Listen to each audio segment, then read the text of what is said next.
de la tarde en punto, bienvenidas, bienvenidos a este corte informativo del canal del Poder Judicial de la Federación. Eusiris Rostro en la interpretación en lengua de señas mexicana y Citlali Pérez estamos listas para presentarle la información más destacada de este 26 de marzo de 2025. Acompáñenos. En casos de disolución de la sociedad conyugal por abandono, deben adoptarse medidas para evitar la violencia económica contra la mujer.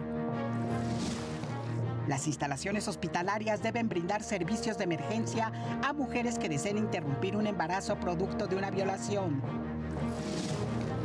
La Procuraduría de Defensa de Infantes está legitimada para impugnar el retiro de medidas de protección a menores en situación de riesgo.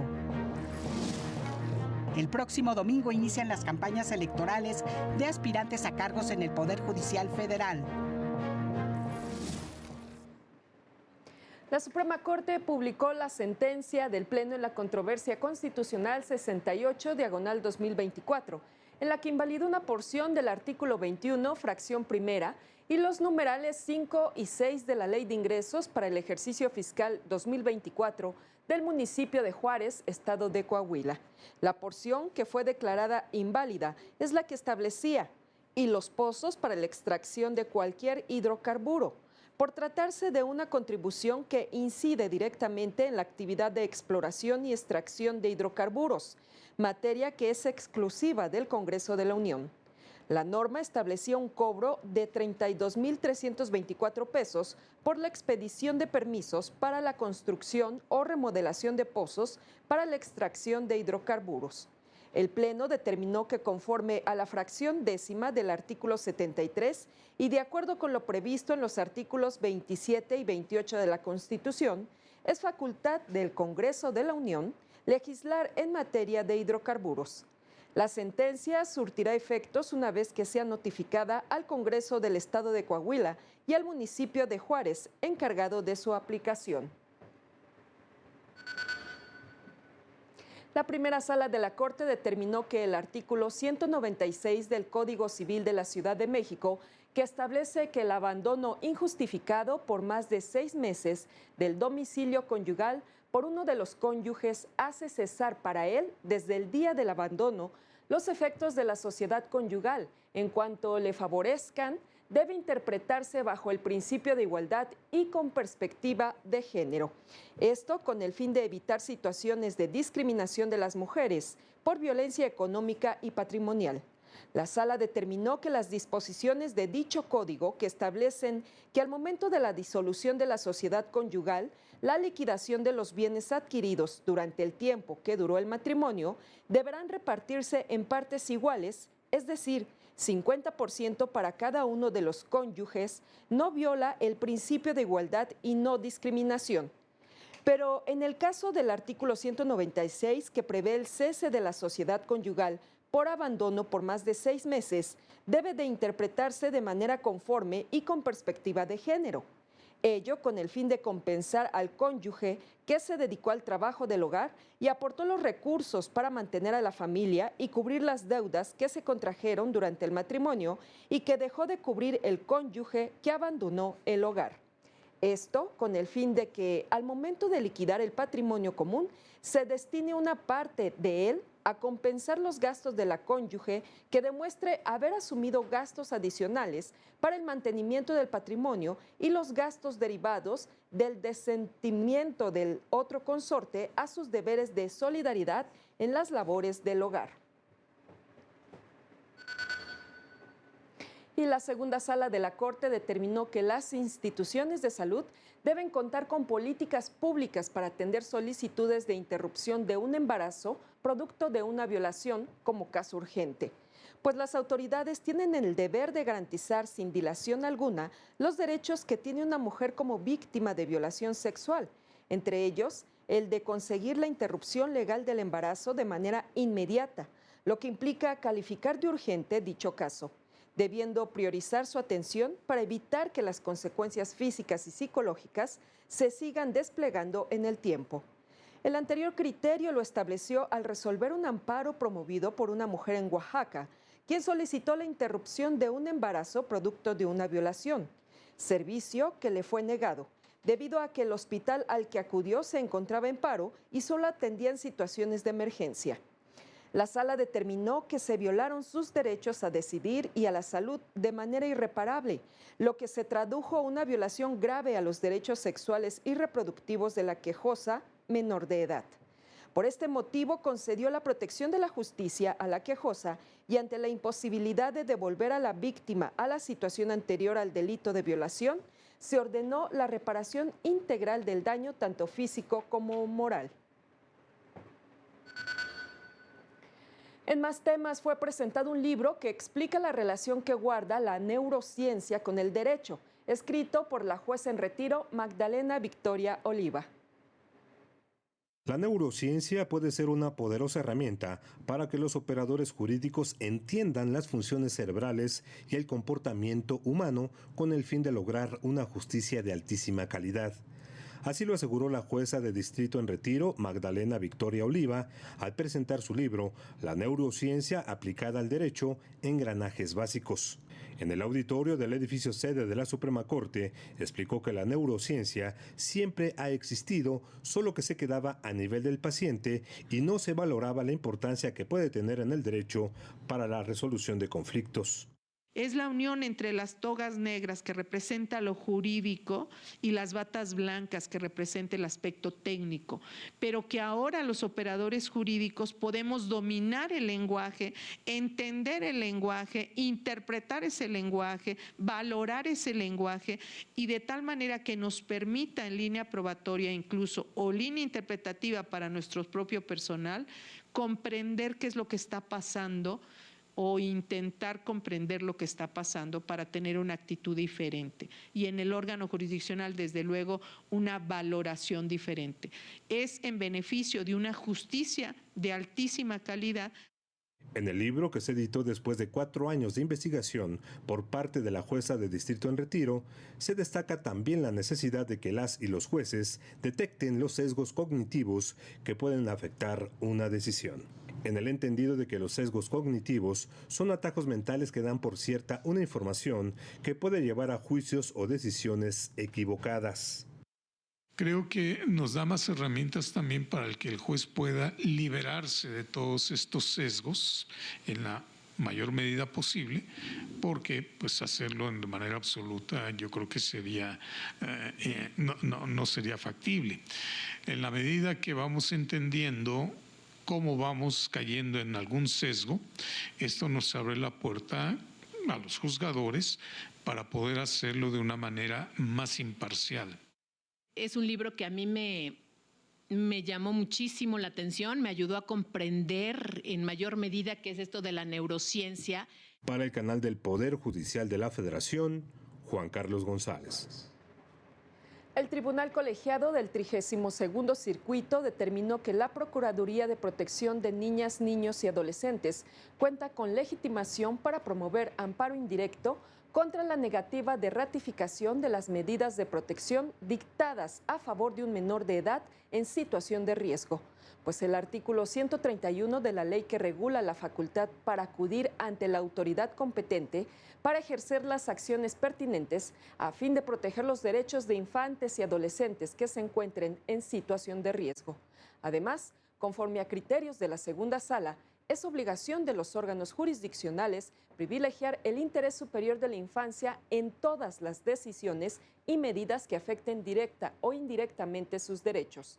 En consecuencia, si el juzgador percibe que existen cuestiones que no forman parte de la litis, pero cuyo conocimiento y pronunciamiento es esencial para tutelar el interés superior de la infancia ante el riesgo o peligro de afectación que la sentencia generaría directa o indirectamente, en dicho sector no solo sería permisible, sino que resultaría obligatorio que el juzgador oficiosamente examine estas cuestiones indirectas a la litis a fin de que dicho interés sea tomado en cuenta. Y la Defensoría Pública Federal cuenta con asesoría jurídica especializada en la defensa de los derechos de las personas trabajadoras, empleadoras y microempresarias.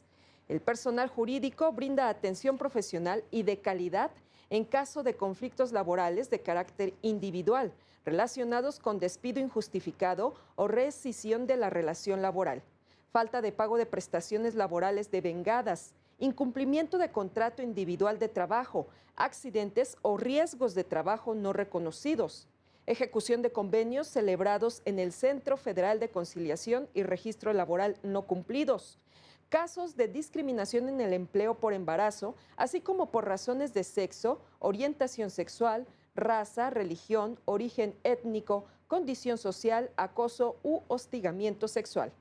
Tramitación de pensiones ante el Seguro Social, designación de personas beneficiarias por muerte de la persona trabajadora y reconocimiento de antigüedad y derechos escalafonarios. Los servicios que brinda la Defensoría Pública Federal son totalmente gratuitos.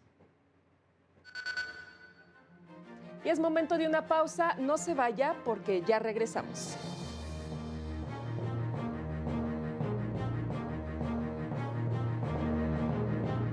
Al regresar, la 22ª Cumbre Judicial Iberoamericana se llevará a cabo en República Dominicana.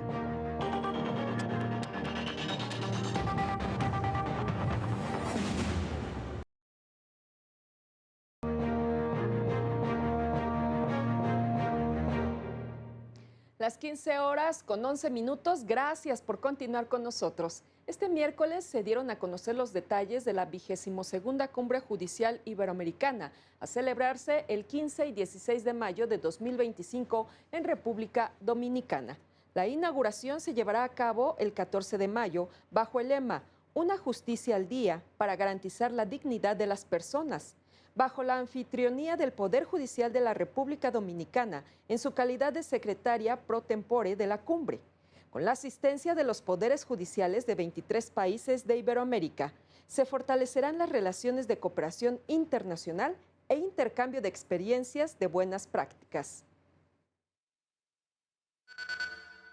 Es realmente importante para el Poder Judicial Dominicano y para la República Dominicana poder exhibir este liderazgo en Iberoamérica, porque realmente la Cumbre Judicial Iberoamericana es el espacio de colaboración, de concertación de los 23 países que componen el espacio iberoamericano.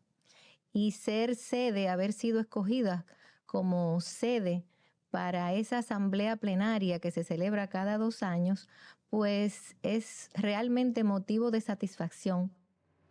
A la 22ª Cumbre Judicial Iberoamericana le antecedió la primera reunión preparatoria realizada en Brasil del 8 al 10 de abril de 2024. La primera ronda de talleres en Cali, Colombia, los días 25 y 26 de julio. La segunda ronda de talleres celebrada en Chile el 18 y 19 de noviembre y la segunda reunión preparatoria en Madrid, España, los días 19 y 20 de febrero de 2025. Entre los temas de participación de las delegaciones judiciales se encuentran género y acceso a la justicia, mecanismos alternativos y restaurativos de resolución de conflictos y tribunales de tratamientos de drogas y alcohol, calidad para la justicia, ética judicial, justicia medioambiental, derechos económicos, sociales, culturales y ambientales, entre otros temas.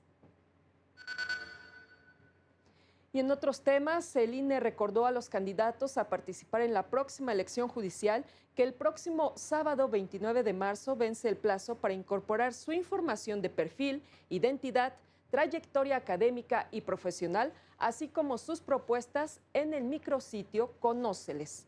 Información que facilitará a la ciudadanía conocer su trayectoria y formación y a la vez contar con elementos que les permitan emitir un voto informado en la jornada electoral del próximo domingo 1 de junio.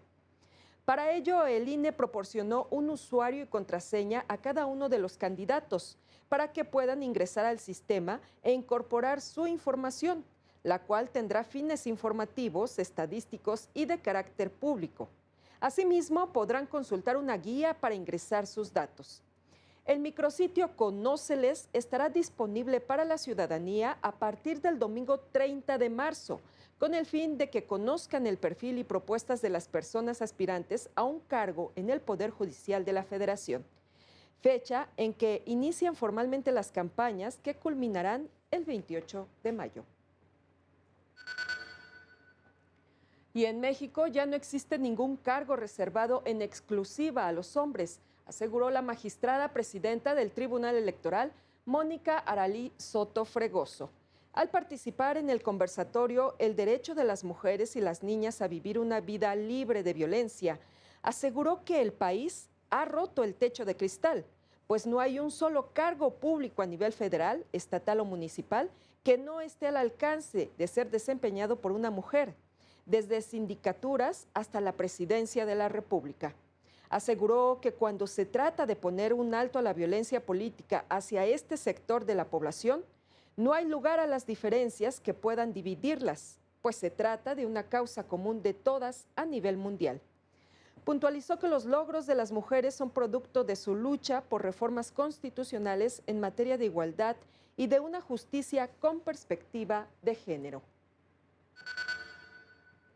La Sala Regional Jalapa confirmó la decisión del Tribunal Electoral de Oaxaca, que por un lado revocó la decisión del Instituto Electoral Estatal, que declaró no válida la elección de concejales del Ayuntamiento de San Juan Cotzocón y por otro, en plenitud de jurisdicción, declaró válidos dichos comicios regido por usos y costumbres, en la que ganó la planilla Vino.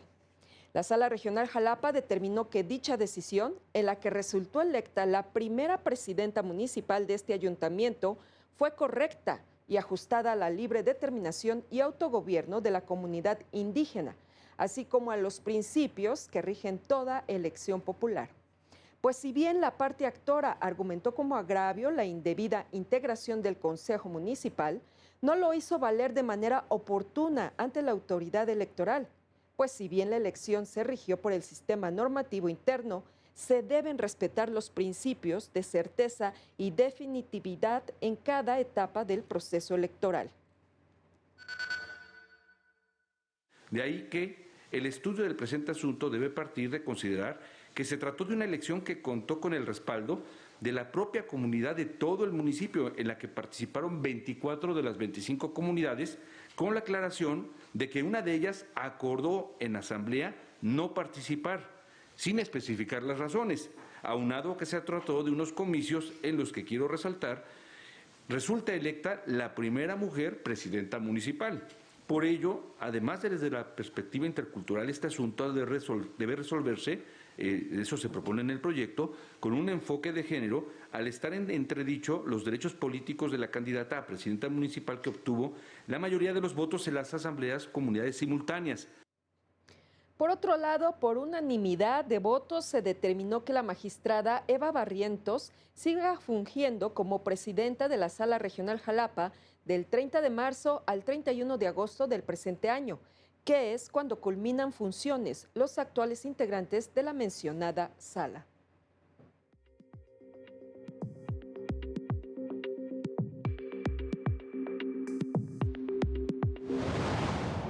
El Poder Judicial de Tamaulipas dio a conocer que el Consejo Nacional de Mecanismos Alternativos de Solución de Controversias publicó los lineamientos para la aplicación de la ley general en la materia, lo que ayudará a construir un sistema de justicia más humano, ágil y eficiente. El magistrado presidente del Poder Judicial de Coahuila, Miguel Ángel Merry, participó en la mesa de coordinación estatal para impulsar acciones que permitan prevenir el delito, mantener la paz social y garantizar el derecho de acceso a la justicia. 44 personas, de las cuales 14 son mujeres y 30 hombres, recibieron su constancia que los acredita como aplicadores de técnicas y herramientas para mejorar la comunicación y el diálogo entre las personas privadas de la libertad y resolver conflictos entre internos del penal de Santiaguito, con lo que se fortalece la convivencia armónica en dicho penal. Y en el delicado contexto que vive el país, derivado de una reforma judicial que a todas luces atentó contra la división de poderes y la independencia judicial, la Asociación de Mujeres Juzgadoras calificó de irresponsable que altos funcionarios de los gobiernos estatales, antes de impugnar las decisiones judiciales, las cuestionen en el ámbito político, fingiendo ignorar deliberadamente las formalidades del juicio de amparo y acusando a una juzgadora federal de uso político de la justicia, sin presentar pruebas y mediante el uso faccioso de su posición política para acusar y presionar a quienes desde los juzgados federales defienden la Constitución. Recordó que las razones por las cuales los jueces de amparo suspenden los actos de autoridad es porque esa es su función, suspensión que solo se dicta para revisar que no violen la ley suprema. De esta manera se evita que las autoridades hagan uso indebido e ilimitado del poder que se les confirió y abusen de la ciudadanía. Es un efecto de la división de poderes que ahora se pretende desconocer. Reconoció que la reforma al Poder Judicial para tomarlo y controlarlo es un hecho consumado que respetan y acatan como siempre lo han hecho de acuerdo con su función y vocación. Precisó que el Estado de Derecho que se vulnera se pierde para todos, por lo que rechazan cualquier acusación de uso político de la justicia y demandaron respeto a la ley, pues a pesar de su inminente conclusión de funciones, continuarán protegiendo los derechos de los ciudadanos hasta el último momento. El Poder Judicial de la Ciudad de México dio a conocer que en los últimos 7 años, juezas y jueces de lo familiar han otorgado 15.675 acreditaciones de concubinato, de las cuales en 13.303 las beneficiarias han sido mujeres, lo que les ha permitido ejercer sus derechos de manera efectiva, entre ellos los hereditarios. Las resoluciones en estos juicios de jurisdicción voluntaria han permitido a las mujeres que la obtienen ejercer los derechos derivados de esa relación, entre ellos solicitar una pensión por viudez. Recordó que concubinos y concubinas tienen derechos y obligaciones recíprocas, siempre que hayan vivido de forma común, constante y permanente por un periodo de 2 años, el cual puede ser menor en caso de que hayan procreado hijos. Dio a conocer que la obtención de la acreditación de concubinato se puede tramitar en línea mediante solicitud a un juez de oralidad familiar. Para ello, debe ingresar al sistema de la Oficina Virtual de la Oficialía de Partes del Poder Judicial de la capital del país. Y la Secretaría de Gobernación publicó el acuerdo de solución amistosa que aceptó ante la Comisión Interamericana de Derechos Humanos en el caso de Zenón Alberto Medina López, ejecutado extrajudicialmente por agentes militares por la falta de acceso a la justicia y para saldar los perjuicios económicos y morales a sus familiares. El Estado mexicano reconoció su responsabilidad por las violaciones a los derechos humanos, a la vida, integridad personal, garantías judiciales y protección judicial, aceptando otorgar medidas destinadas a restaurar la salud física y mental de los familiares de la víctima mediante el otorgamiento de atención médica y psicológica adecuada. Además, acepta realizar un acto de reconocimiento internacional y disculpa pública a los familiares de la víctima, otorgar una indemnización económica para reparar el daño material e inmaterial a los familiares de la víctima y becas de estudio a 4 familiares hasta que concluyan sus estudios universitarios.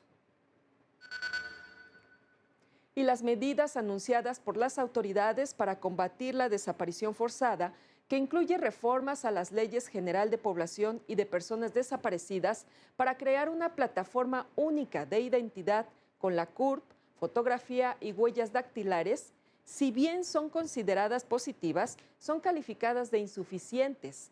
Para la Oficina en México del Alto Comisionado de Naciones Unidas para los Derechos Humanos, toda decisión que se tome para atender la crisis de desapariciones en el país debe contar con la participación conjunta y el respeto a las familias de los desaparecidos. Citando al alto comisionado Volker Turk, recordó que la voluntad de las familias de los desaparecidos para buscar a sus seres queridos se ha convertido en un ejemplo en la lucha por la defensa de los derechos humanos, por lo que todos los esfuerzos que se realicen para tratar de resolver esta crisis deben tomar en cuenta a los familiares de las víctimas. Por su parte, el Centro de Derechos Humanos Miguel Agustín Pro Juárez consideró que las medidas anunciadas para atender el problema de las desapariciones se quedan cortas ante la magnitud del problema. Aseguró que se requieren acciones más profundas y más inversión para resolver este problema. Además, es indispensable que se dialogue con actores internacionales y con grupos de buscadoras para establecer estrategias integrales que abonen a la solución de esta crisis. Y en temas de salud, en el marco del Día Mundial de la Prevención del Cáncer de Cuello Uterino, se hizo un llamado a la prevención. El empoderamiento femenino debe ser también en la salud, y para lograrlo es fundamental trabajar en la prevención. En el caso del cáncer cervicouterino, a pesar de ser el único que se puede curar 100% si se detecta a tiempo, representa la segunda causa de muerte en mujeres en México. Lo que hemos visto aquí es que el principal factor de riesgo para estas mujeres es la presencia del virus del papiloma humano. Este es considerado la principal enfermedad de transmisión sexual en hombres y mujeres, nada más que quienes son vulnerables al cáncer cervicouterino obviamente pues son las mujeres. En el Día Mundial de la Prevención del Cáncer de Cuello Uterino, 26 de marzo, el llamado es a normalizar la realización de chequeos anuales desde que se inicia actividad sexual y dejar de estigmatizar a las mujeres. Hacernos estos chequeos en algunos contextos es peor visto si, pero es que ella no está casada y ya se está haciendo los estudios. Y entonces dar una sensibilización al estar vinculado al cáncer cervicouterino principalmente con la genitalidad y la vida sexual. Hay muchos tabús alrededor que sí nos toca trabajar. Al ser la salud un derecho humano, instituciones como la Fundación Luis Pasteur brindan asistencia a mujeres sin recursos y llegan a las comunidades más remotas a través de promotoras voluntarias y 2 unidades móviles. Son camionetas grandes, como tipo una ambulancia adaptada perfectamente con 2 consultorios y bueno, pues es costoso llevarlas a los entornos comunitarios porque además de todo lo que implica es traerlas, hacer todo el trámite de las muestras. La Fundación Luis Pasteur ofrece un paquete completo que consta de Papa Nicolau, colposcopía, prueba de Schiller para detectar lesiones en cuello uterino, además de ultrasonido de mama. Un cáncer localizado en el cuello de la matriz, hacemos cirugías aquí conservadoras, que es la conización, y evitamos ese paso a un cáncer invasor. Una forma de apoyar a que sigan brindando atención a mujeres que no pueden pagar es acudir al centro a realizarnos los estudios. En un medio privado pues te cuesta 1,500 pesos, ya contando pues a lo mejor la consulta. Y nosotros aquí este paquete cuesta 515 pesos, la cuota más alta, de ahí va para abajo. De cada 10 mujeres, 8 van a tener en algún momento de su vida alguna lesión premaligna que puede desarrollarse en un cáncer. No obstante de estas, solo 2 se realizan estudios anuales. Por ello el llamado es a eliminar tabús para salvar vidas. Para el canal del Poder Judicial de la Federación, Lorena Sánchez Cabrera. Y con la información de Lorena Sánchez concluimos esta emisión. Gracias por su atención. Les recordamos que todos nuestros contenidos los encuentra en las redes sociales de Justicia TV. También lo invitamos en punto de las 20:30 horas al noticiario nocturno. Que tenga una excelente tarde. Hasta entonces.